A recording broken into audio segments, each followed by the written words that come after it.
Usually when you finish a series, you tend to find yourself in this void, feeling as though you've lost something and wondering what to do next. As a result, picking a new series when you're so spoiled for choice sometimes feels like it takes an eternity to do so. The pressure is daunting and overwhelming. Do you pick something up and continue to run away from the real world? Or do you actually deal with all the holes in your life that have been eating away inside of you for years upon years?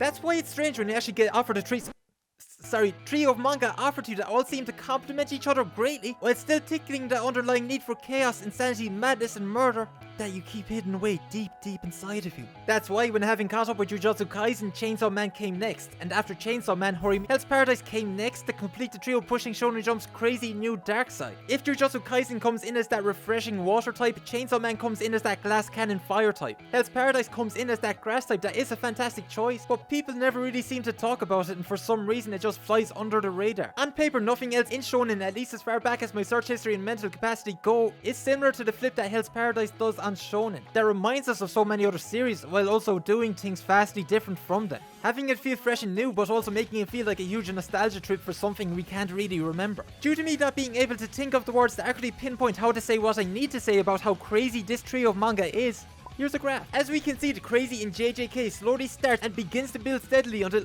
we get our first spike, where it then begins to grow just a tiny bit faster before we see it have these massive jumps, to then reach this point where it deviates and evens out. In the case of Chainsaw Man, we start with these massive spikes of crazy early on. Then we have another one right after. And while there are times that are as crazy as your average slice of life, we see this repetition of these massive hype levels of crazy, insanity, resulting in massive online trending, creating its own attraction and drawing more and more people into this series. Next, we insert Hell's Paradise. We start with strong levels of madness, and as you can see, we never really seem to deviate from that point, nearing those upper levels of insanity towards its conclusion. It carries a consistent level of insanity with it that allows for it to cement its place within the trio, bringing in a lot of the same vibes as the other two, but with this unique feel that comes in terms of story, characters, pacing, and world building that it comes off as the most well-rounded of the three. Oh yeah, and don't forget to subscribe or I'm going to break into your house at night and tickle you while you sleep. Again. The story is unlike what we tend to see in Shonen. It's vastly different, but manages to carry this feeling of nostalgia in the story. That makes it feel like it can tie back into every Shonen series, while also abandoning most of the narrative premises that we usually see. First impressions will definitely give you that Chainsaw Man feeling, but in this unexplored island setting where everything can kill you. And this isn't Bear Grylls, so no one's out here guzzling down 48 ounces of their own pee. And the only thing I can do is to drink my own pee. The story kicking off when the Shogun instructs a group of death row inmates and our main character to travel to a faraway land, essentially giving them this die here or die over there sort of plea deal, where whoever finds island's elixir of life earning a pardon for their crimes, with the condition that each of the prisoners that are traveling to the island has to be accompanied by their own executioner at all times. And this is where the story really manages to come into its own, with each of these duos having their very own dynamic going on between them. Some are funny, some are emotional, and some leave you wondering if they're about to or not. The characters themselves and the interactions between them being one of the strongest points in the story. Things like the way some of them wake up just to piss each other off, help drive home the level of depth and bond exists between each of the characters, allowing for the scenes that are entirely character based to be some of the most fun and enjoyable experiences in the series. Thankfully, the characters themselves don't have the same sort of traits that most shonen characters have. If there's a dangerous situation and one of them may die, you best believe the rest of them will save themselves. Hey, no. I know it may seem bad and disrespectful, but they're criminals. What do you expect? It is what it is. It is what it is. They tend to prioritize their own importance, yet at the same time that they do run away, it's because they trust the others to handle the situation that much, which really helps drive home how much everyone else is on the same page, the same wavelength, the same vibe. Yes, one of the things it does so differently is that this time around, while we have our main character, the story isn't constantly driven by this massive inferiority complex of them wanting to be this god in the future. The driving force and catalyst behind the story taking place is due to everyone wanting to get off the island, which is what leads to the entire cast coming together and putting away their differences and just creating this situation where everyone almost feels like this massive family unit.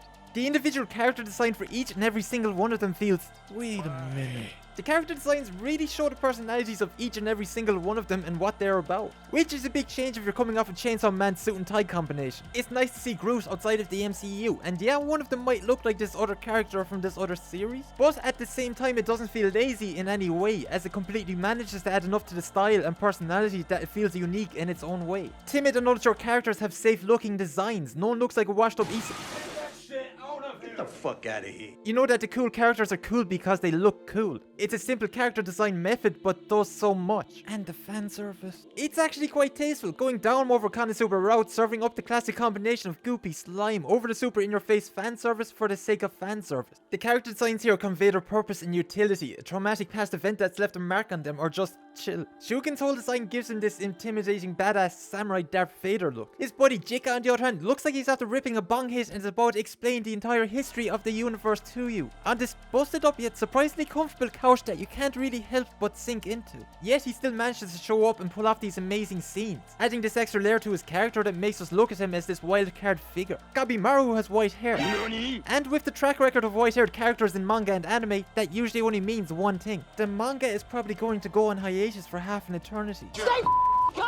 Nah, this manga is actually finished, meaning that you can actually binge it legally, wherever you legally read your legal manga. Shh. His personality is more reserved than what we're used to seeing in Shonen, yet his actions are what makes him stand out. And because of his actions, he's known as the Hollow. And at the start of the story, that's what he is. He's a ruthless killer detaching himself from everything around him in order to mess people up spectacularly. Something common we see amongst the characters is that they will literally die by their values. Some of them hold their own values deep within them, while others seem to operate on these values that they've been taught to hold, regardless of how conflicting it is to follow them. And these get reinforced by these characters' backstories, each of them being unique and being capable of giving you so much that you didn't know you wanted about this random ass late intro character that just popped up. The whole idea of a group on an island in Western media has been completely destroyed over the years of TV shows, game shows, cash prizes, Oscar controversy, that any time the premise seems to come up these days that it just reeks of recycled piss. Yet here the premise is taken and somehow made to feel as if it's the first time anything like it has been done. The island itself is this exotic paradise that also houses a mix of different Eastern religions that date back to some time. These then strong-arming and influencing the layout of the island like a Catholic priest and all, and while the manga obviously doesn't have any visible displays of colour, it still feels just as vibrant as if it had. The island is every bit as dangerous as it is exotic, and with that comes some action and some two-dimensional characters.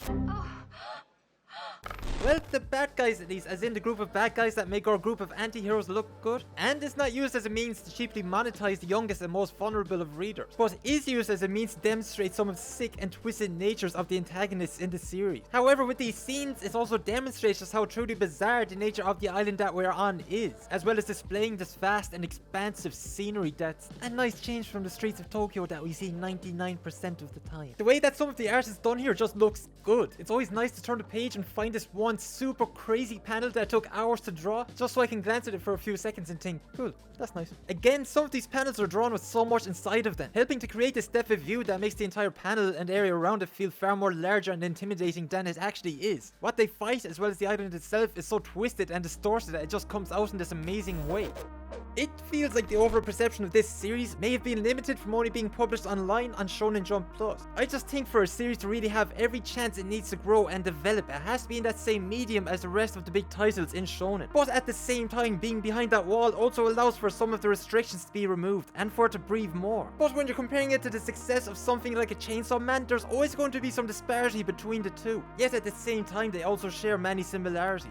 But the two of them are definitely at that same level, with Hell's Paradise having a stronger cast as a minor trade-off for the absolute insanity that happens in Chainsaw Man. Then again, it just doesn't feel like it's ever got the same levels of hype to push it along. But then when you step back and look at how a newer series like Kaiju number 8 is now doing, with not that many chapters out and on the same platform, makes it feel that Hell's Paradise might not have been what Jump wanted in their series. But regardless of any of those factors, this is still a good series to pick up. And with an anime having been recently announced for it, it's only going to add to the many reasons that you should start this series.